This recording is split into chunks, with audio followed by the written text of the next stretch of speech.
Hello friends, biology approach YouTube ચેનલમાં તમારા બધાનું સ્વાગત છે.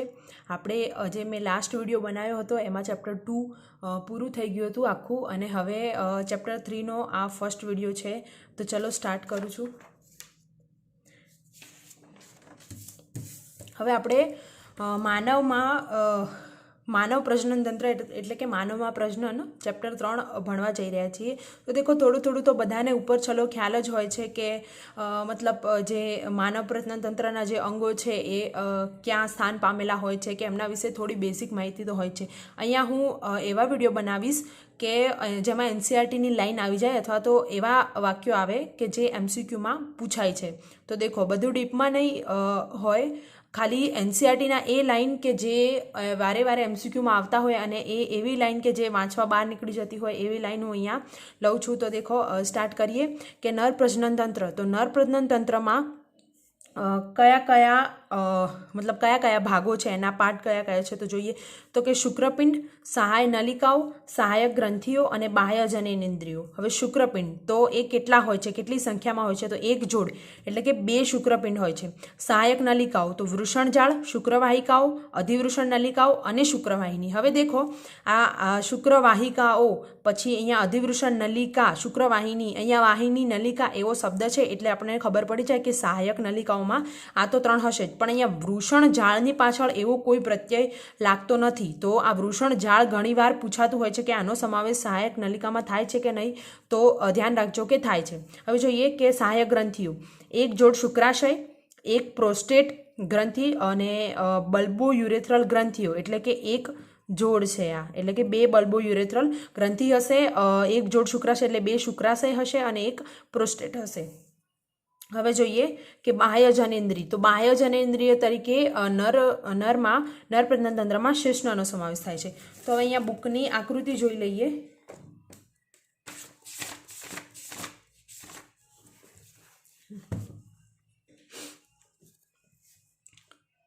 શુક્રપિંડ સૌથી પહેલું જોયું, પછી જોયું આપણે સહાયક નલિકાઓ. તો સહાયક નલિકાઓમાં શુક્રવાહિની જોયું, પછી અધિવૃષણ નલિકા જોયું, વૃષણજાળ જોયું, શુક્રવાહિની જોયું, શુક્રવાહિકા જોયું. તો આ બધું સહાયક નલિકાઓ છે.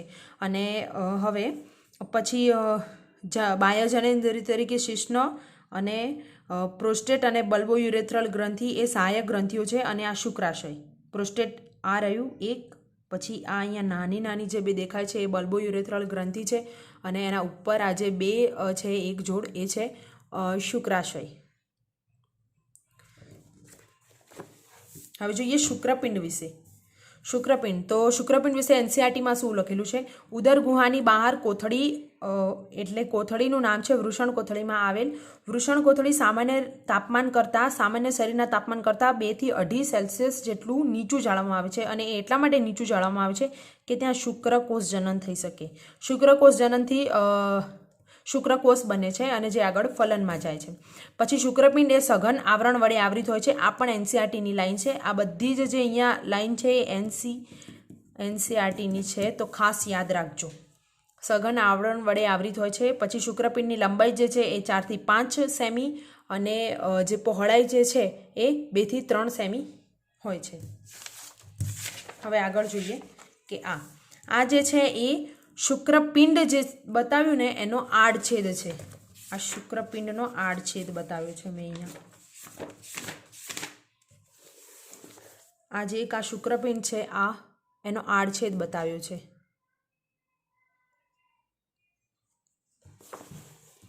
તો જોઈએ કે શુક્રપિંડનો આડછેદ. તો આ એક શુક્રપિંડ છે, એમાં એક શુક્રપિંડમાં જે આ રેડ કલરની મેં જે આવી રીતે બતાવી છે ત્રિકોણ આકારમાં, એ બધી શુક્રપિંડ ખંડિકાઓ છે. અને એક શુક્રપિંડમાં 250 જેટલી શુક્રપિંડ ખંડિકાઓ હોય છે. અને હવે આ એક શુક્રપિંડ ખંડિકામાં પર ખંડિકા મતલબ પ્રત્યેક ખંડિકા દીઠ 1 થી 3 શુક્રોત્પાદક નલિકા હોય છે. આવી રીતે 1 થી 3 એક ખંડિકામાં 1 થી 3 શુક્રોત્પાદક નલિકા હોય છે. અને એક શુક્રપિંડમાં આવી શુક્રપિંડ ખંડિકાઓ 250 જેટલી હોય છે. હવે દેખો આ શુક્રોત્પાદક નલિકા નામથી જ ખબર પડે કે કંઈક શુક્રોત્પાદક એટલે શુક્રકોષને લગતી કંઈક વસ્તુ ઉત્પન્ન થાય છે અહીંયા. તો શુક્રોત્પાદક નલિકાની અંદર નરજનન કોષ હોય અથવા એને આદિ શુક્રકોષ પણ કહેવાય અને સર્ટોલી કોષો હોય. આ નામ ખાસ યાદ રાખજો, સર્ટોલી કોષો. અને સર્ટોલી કોષો એ આમને પોષણ પૂરું પાડે છે. આ યાદ રાખજો, આ પણ ખાસ એક કોમન MCQ આવે છે. પછી આ જે શુક્રોત્પાદક જે નલિકાઓ છે એમની વચ્ચેનો જે જગ્યા, જે ગેપ રહેલી છે, જે અવકાશ રહેલો છે એને આંતરાલીય અવકાશ કહે છે. અને એ અવકાશમાં જે કોષો આવેલા છે એને લીડિંગ કોષો કહે છે. અને લીડિંગ કોષો એન્ડ્રોજન નામના મેલ હોર્મોન પ્રોડ્યુસ કરે છે, મેલ હોર્મોનનું ઉત્પાદન કરે છે. હવે NCERTની એક ખાસ લાઈન કે જે એવી રીતે લખેલી છે કે વાંચતી વખતે મતલબ મોટે ભાગે ધ્યાન બહાર નીકળી જતી હોય છે. તમે બીજી કે ત્રીજી વાર વાંચશો ને ત્યારે તમને નજરે પડશે કે આ એક અલગથી વાક્ય લખેલું છે કે અહીંયા આંતરાલીય અવકાશમાં અન્ય રોગ પ્રતિકારકતા માટેના સક્ષમ કોષો આવેલા છે. આ કોષો ક્યાં આવેલા છે? આંતરાલીય અવકાશમાં. તો આ યાદ રાખજો. હવે જોઈએ નર પ્રજનન તંત્રમાં સહાયક ગ્રંથિઓ. તો સહાયક ગ્રંથિઓ તરીકે 3 છે. એક જોડ શુક્રાશય એટલે કે 2 શુક્રાશય, એક પ્રોસ્ટેટ અને એક જોડ બલ્બોયુરેથ્રલ ગ્રંથિઓ. હવે આ ત્રણેય જે સિક્રેશન કરે છે, જે સ્ત્રાવ બનાવે છે એને કહેવાય છે શુક્રાશય રસ. તો એ આ ત્રણેય શુક્રાશય રસ બનાવે છે, એમનો સ્ત્રાવ, આ ત્રણેયનો સ્ત્રાવ ભેગો મળીને શુક્રાશય રસ બનાવે છે. અને આ શુક્રાશય રસમાં શું શું હોય છે કે જે ફ્રુક્ટોઝ, કેલ્શિયમ અને કેટલાક ઉત્સેચકો. બધી NCERTની લાઈન છે તો ખાસ ધ્યાનથી દેખજો, રિવિઝનમાં કામ આવશે આવો વિડીયો. જે ફ્રુક્ટોઝ, Ca+2 અને કેટલાક ઉત્સેચકથી સભર હોય છે. હવે બલ્બોયુરેથ્રલ ગ્રંથિઓનો સ્ત્રાવ શિશ્નના ઊંજણમાં મદદ કરે છે. આ MCQ હોય જ છે. અને આમાં છેલ્લે તમે ઘણો ટાઈમ થઈ જાય ને આ ચેપ્ટર વાંચે તો એક કન્ફ્યુઝન થાય કે આ શિશ્નના ઊંજણમાં પ્રોસ્ટેટનો સ્ત્રાવ મદદ કરતો હતો કે બલ્બોયુરેથ્રલ ગ્રંથિનો. તો ખાસ ધ્યાન રાખજો કે બલ્બોયુરેથ્રલ ગ્રંથિનો સ્ત્રાવ એ ઊંજણમાં મદદ કરતો હતો. હવે નર પ્રજનન તંત્રમાં બાહ્ય જનનાંગો. તો એક જ છે નર બાહ્ય જનનેન્દ્રિય તરીકે નર પ્રજનન તંત્રમાં શિશ્ન. તો શિશ્ન વિશે શું લખેલું છે NCERTમાં જોઈએ કે વિશિષ્ટ પેશીઓથી બનેલ હોય છે. જે શિશ્ન છે એ વિશિષ્ટ પેશીઓથી બનેલ હોય છે. શિશ્નનો જે છેડાનો ભાગ છે જે પહોળો હોય છે એને શિશ્નાગ્ર કહે છે. અને આ જે વિશિષ્ટ પેશીઓ છે એ ઇરેક્શન અને વીર્યદાનની સાનુકૂળતા પૂરી પાડે છે. આ પણ એક MCQ બની શકે છે કે વિશિષ્ટ પેશીઓનું કાર્ય શું? તો એ ઉત્થાન એટલે કે ઇરેક્શન અને વીર્યદાન ઇન્સેમિનેશનની સાનુકૂળતા પૂરી પાડે છે. શિશ્નાગ્ર એ અગ્રત્વચાથી ઓળખાતી શિથિલ ગડીમય ત્વચા દ્વારા આવૃત હોય છે. જે ટોચ મતલબ એના છેડાનો ભાગ છે જે થોડો પહોળો હોય છે, એના ઉપર એક સ્કિન હોય છે, ફોર સ્કિન, જેને અગ્રત્વચા કહેવાય છે ગુજરાતીમાં. અને એ શિથિલ ગડીમય ત્વચા દ્વારા આવૃત હોય છે. એ અગ્રત્વચા એ શિથિલ ગડીમય રચના છે. તો આ હતું નર પ્રજનન તંત્રમાં બાહ્ય જનનાંગો. તો નર પ્રજનન તંત્ર NCERTમાં જેટલું આપેલું છે અને જેટલી લાઈન મહત્વની છે એ લાઈન પૂરી થઈ. હવે જોઈએ માદા પ્રજનન તંત્ર. તો માદા પ્રજનન તંત્ર એકદમ ઇઝી છે. જોઈએ માદા પ્રજનન તંત્ર. તો તેમાં અંડપિંડો, અંડવાહિનીઓ, ગર્ભાશય, ગ્રીવા, યોનિમાર્ગ અને બાહ્ય જનનેન્દ્રિયો. હવે તંત્રના આ જે બધા ભાગો છે એ પ્લસ જે સ્તન ગ્રંથિ છે માદામાં, આ બધા ભાગો જે ઉપર લખ્યા છે એ અને સ્તન ગ્રંથિ છે એ મળીને રચનાત્મક અને ક્રિયાત્મક રીતે એ બંને સંકળાયેલા હોય છે, આ ભાગો અને સ્તન ગ્રંથિ. અને શેમાં મદદરૂપ થાય છે? તો એ અંડકોષ પાત એટલે કે અંડકોષ જે બહાર નીકળે અંડપિંડમાંથી, એનું સ્ત્રાવ થાય, એ મુક્ત થાય, એ અંડકોષ પાત, ફલન, ગર્ભધારણ, જન્મ અને બાળ સંભાળ. આ બંને ભેગા થઈ અને આ જે કાર્યો છે એમાં મદદરૂપ થાય છે. આ ખાસ ધ્યાન રાખજો. અંડકોષપાત, ફલન, ગર્ભધારણ, જન્મ અને બાળ સંભાળ આ NCERTના જ બધા જ આ જે 4 શબ્દો છે એ NCERTના શબ્દો છે અને એ ખાસ ધ્યાન રાખજો. હવે જોઈએ કે અંડપિંડો. પહેલું જોઈએ અંગ અંડપિંડો. અંડપિંડો 2 હોય, એક જોડ એટલે કે 2 હોય, બંને બાજુ એક એક. હવે માદા પ્રજનન તંત્રની આકૃતિ પણ બુકમાં છે, એ જોઈ લઈએ આપણે.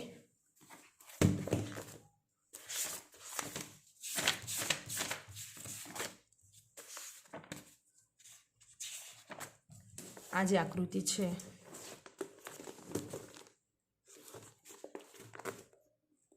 આ માદા પ્રજનન તંત્રની એ જોઈ લઈએ. આ રહી આકૃતિ.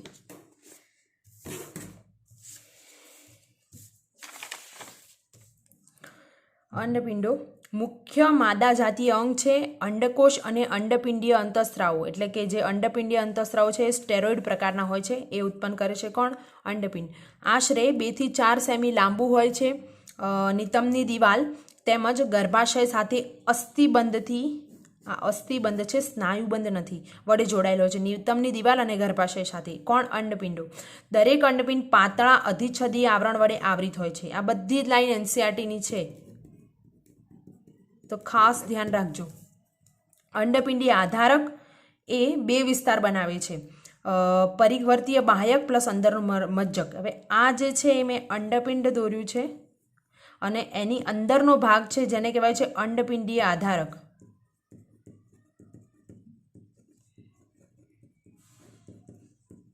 અને જે 2 ભાગ બનાવે છે, જે બહારનું છે આવી રીતે આ એને પરિવર્તીય બાહ્યક, ને જે અંદર તરફનું છે એને અંદરનું મજ્જક ને આ સ્ટ્રોમા. તો આ ખાસ યાદ રાખજો, આ પણ બહુ જ મહત્વનું છે. આ બધું બહુ જ મહત્વનું છે, તો આ યાદ રાખજો. આ હતું અંડપિંડો. હવે જોઈએ અંડવાહિની. તો અંડવાહિની માં કેટલા ભાગો છે? તો પહેલું છે ફિમ્રી, જે અંડકોષ એકત્રિત કરવા, આ એનું કાર્ય છે. બુકમાં લખેલું જ છે, બુકનું જ વાક્ય છે. ફિમ્રીનું કાર્ય છે અંડકોષ એકત્રિત કરવા. અંડવાહિનીને ગર્ભાશય નળી તરીકે પણ ઓળખાય છે. અંડવાહિની વાપ એટલે ફિમ્રી પછીનો થોડો પહોળો ભાગ, તો ગળણી આકારનો ભાગ. અંડવાહિની વાપ એ ગળણી આકારનો થોડો પહોળો ભાગ છે. તુંબિકા એ પણ પહોળો ભાગ છે. પછી ઇથમસ સાંકડું પોલાણ ધરાવે છે, તે ગર્ભાશય સાથે જોડાય છે. મતલબ ગર્ભાશય સાથે અંડવાહિનીનો જોડાવાનો જે ભાગ છે એ પહોળા ભાગને ઇથમસ કહે છે. હવે જોઈએ કે ગર્ભાશય. તો ગર્ભાશયને કુખ તરીકે પણ ઓળખાય છે. તો ગર્ભાશય વિશે એનસીઆરટીમાં શું લખેલું છે? ઊંધા નાસપતિ જેવો આકાર હોય છે, ઊંધા પિયર શેપ હોય છે, મતલબ ઊંધો પિયર શેપ. પછી બીજું વાક્ય કે નિતંબની દિવાલ સાથે જોડાયેલ અસ્થિબંધ દ્વારા આધાર પામેલ હોય છે. આ અસ્થિબંધ ખૂબ જ મહત્વનો શબ્દ છે, આ યાદ રાખજો. પછી બીજું કે ગર્ભાશયની દિવાલ 3 સ્તરોની બનેલી હોય છે. સૌથી બહારનું હોય એને પેરીમેટ્રિયમ કહેવાય, મધ્યમાં હોય એને માયોમેટ્રિયમ કહેવાય, અને અંદરનું હોય એને એન્ડોમેટ્રિયમ કહેવાય. તો આ ત્રણ સ્તર ખાસ યાદ રાખજો. હવે એન્ડોમેટ્રિયમ અને માયોમેટ્રિયમ વિશે એક સ્પેશિયલ એક વાક્ય લખેલું છે એન્ડોમેટ્રિયમ વિશે, કે ગર્ભાશય ગુહાનું અસ્તર બનાવે છે. હવે ઘણાને એમ થાય કે આવી રીતનું ગર્ભાશય હોય, આવી રીતે આ અંડવાહિની અને આવી રીતે, તો અસ્તર એટલે આ બનાવે? ના, ગર્ભાશય ગુહા એવો શબ્દ વાપર્યો છે, ગર્ભાશય ગુહા. તો ગુહા એટલે આ અંદરનો ભાગ થયો આખો, અને એમાં સૌથી અંદરનું જે હશે એ આ જે ગુહાનું સૌથી આ અંદરનું એ જે છે એ એન્ડોમેટ્રિયમ છે, અને આ જે એન્ડોમેટ્રિયમ છે એ અસ્તર બનાવે છે એવું કહેવાય, કેમ કે અહીંયા ગર્ભાશય ગુહા શબ્દ વાપર્યો છે. તો ગર્ભાશય ગુહાનું અસ્તર બનાવે છે, અને ઋતુચક્ર દરમિયાન, ઋતુચક્ર પણ આગળ આવશે, દરમિયાન ચક્રીય ફેરફારોમાંથી પસાર થાય છે. કોણ? તો આ એન્ડોમેટ્રિયમમાં ફેરફાર થાય ઋતુચક્ર દરમિયાન, એ તૂટે, સાથે સાથે એને પાછું નવું લેયર બને, અને એવું બધું આગળ આવશે. માયોમેટ્રિયમ તો અરેખિત સ્નાયુઓનું બનેલું હોય છે. આ ખાસ યાદ રાખજો કે માયોમેટ્રિયમ અરેખિત સ્નાયુઓનું બનેલું હોય છે, અને બાળકના પ્રસવ દરમિયાન મજબૂત સંકોચન દર્શાવે છે. તો આ વાક્ય પણ ખાસ યાદ રાખજો. તો આ 2 વાક્યો એનસીઆરટીમાં લખેલા છે, યાદ રાખજો. હવે આગળ જોઈએ. આગળ છે માદામાં બાહ્ય જનનેન્દ્રિયો. તો કઈ છે? તો જોઈએ મોન્સ પ્યુબિસ, મુખ્ય ભગોષ્ઠ, ગૌણ ભગોષ્ઠ, યોનિ પટલ અને ભક્ષિષ્ણ. હવે આ અમુક એવી વસ્તુઓ છે, આજે માદામાં બાહ્ય જનનેન્દ્રિયો, એમાં ઘણાને કન્ફ્યુઝન થતું હોય છે. તો ખાલી આજે મેં આ લખીને ગ્રીન કલરવાળી, એ બધી એનસીઆરટીની જ લાઈન છે. ખાલી એટલું યાદ રાખશો ને કે કઈ લાઈન કોના માટે લખેલી છે, તો એમને એમસીક્યુ આવડી જશે. વધારે ડીપમાં જવાની જરૂર નથી આમાં. ખાલી એનસીઆરટીની લાઈન યાદ રાખો. આમાંથી ખાલી એનસીઆરટીની લાઈન ટુ લાઈન જ પૂછાય છે આમાંથી. આ થોડું કન્ફ્યુઝનવાળું છે કે આમાં મિક્સ થઈ જતું હોય છે. તો પહેલું જોઈએ મોન્સ પ્યુબિસ. મેદપેશીની બનેલી ત્વચા દ્વારા આવરિત અને પ્યુબિક વાડ ધરાવતી ગાદી જેવી રચના. બસ આ વાક્ય ગોખી દેવાનું કે મોન્સ પ્યુબિસ માટે એનસીઆરટીમાં આટલું લખેલું છે કે મેદપેશીની બનેલી હોય અને ત્વચા દ્વારા આવરિત અને પ્યુબિક વાડ ધરાવતી ગાદી જેવી રચના હોય. પછી મુખ્ય ભગોષ્ઠ, તો માંસલ ગળીઓ અને જે મોન્સ પ્યુબિસની નીચે સુધી લંબાયેલી અને યોનિ માર્ગના મુખને ઘેરતી રચના. હવે આ વાક્ય આવે તો ખબર પડવું જોઈએ કે એનસીઆરટીમાં આ વાક્ય મુખ્ય ભગોષ્ઠ માટે લખેલું છે, કે એ યોનિ માર્ગના મુખને ઘેરે છે, મોન્સ પ્યુબિસની નીચે સુધી લંબાયેલ રચના છે, અને માંસલ પ્રકારની ગળીઓ છે. હવે ગૌણ ભગોષ્ઠ, મુખ્ય ભગોષ્ઠની નીચે આવેલ એક જોડ છે અહીંયા, આ એક જોડ શબ્દ પણ ખાસ યાદ રાખજો. આવી રીતે પણ કન્ફ્યુઝન ઘણીવાર ક્રિએટ કરી દેતા હોય છે કે એક જોડ કે એક કેવી રીતે. તો એક જોડ પેશીમય ગળ્યું, આ ગૌણ ભગોષ્ઠ માટે. હવે યોનિ પટલ માટે, તો યોનિ માર્ગના મુખને અંશત આવૃત કલા છે. હવે આ યોનિ માર્ગના મુખને અંશ આવૃત કલા, અને પછી ઓપ્શન આપી દે તો યાદ એમ કે ખબર પડી જ જવી જોઈએ કે આ યોનિ પટલ માટે લખેલું છે. હવે જોઈએ કે ભગશિષ્ણ, નાની આંગળી જેવી રચના જે મૂત્રમાર્ગની મુખની ઉપર બે ગૌણ ભગોષ્ઠ ના ઉપરી જોડાણના સ્થાને આવેલું છે. હવે અહીંયા ગૌણ ભગોષ્ઠના જગ્યાએ મુખ્ય ભગોષ્ઠ આપી દે તો આપણને ખબર પડવો જોઈએ કે અહીંયા ગૌણ ભગોષ્ઠની વાત કરી છે. નાની આંગળી જેવી રચના જે મૂત્રમાર્ગની મુખની ઉપર બે ગૌણ ભગોષ્ઠના જોડાવાથી બનેલ હોય છે. હવે આની આકૃતિ છે એક બુકમાં, એનસીઆરટીમાં નથી, તો જોઈએ આપણે.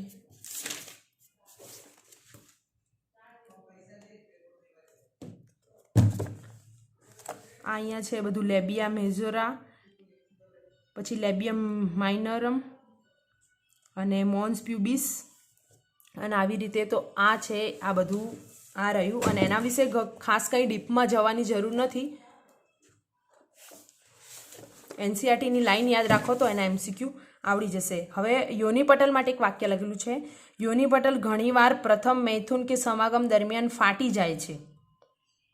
અને પછી એનસીઆરટીએ જ મતલબ એનું એક બીજું અને કરીને વાક્ય આપેલું છે કે પ્રથમ મૈથુન કે સમાગમ દરમિયાન ફાટી જાય છે. જો કે તે અચાનક પડવાથી અથવા આંચકો લાગવાથી યોનિ ટેમ્પોન દાખલ કરતી વખતે કે રમતો જેવી કે ઘોડસવારી, સાયકલ સવારી વગેરેમાં સક્રિય ભાગ લેવાથી પણ તૂટી શકે છે. કેટલીક સ્ત્રીઓમાં યોનિ પટલ મૈથુન બાદ પણ જળવાઈ રહે છે. યોનિ પટલની હાજરી અથવા ગેરહાજરી કૌમાર્ય અથવા જાતીય અનુભવનું વાસ્તવિક ભરોસાપાત્ર સૂચક માનવામાં આવતું નથી. તો આને લઈને પણ એમસીક્યુ એવી રીતનો આવી શકે છે. તો ખાસ ધ્યાન રાખજો. એનસીઆરટીની મેં બધી લાઈન કવર કરી છે આજે મેં શોર્ટ નોટ બનાવી એમાં. તો આવી રીતે તમે જ્યારે રિવિઝન કરવા બેસો એટલે આવી રીતે જ મેઇન વાક્યો યાદ રાખવાના, અને રિવિઝનમાં બુક વધારેમાં વધારે રીડ કરવાની, અને બુકના વાક્યો તરત યાદ આવવા જોઈએ. કોઈ બી એમસીક્યુ સોલ્વ કરો કે કંઈ પણ બીજી પણ થિયરી વાંચો તો. હવે નેક્સ્ટ વિડીયોમાં આપણે સ્તન ગ્રંથિ અને જન્યુજનન લઈશું. તો ઓકે, થેન્ક યુ.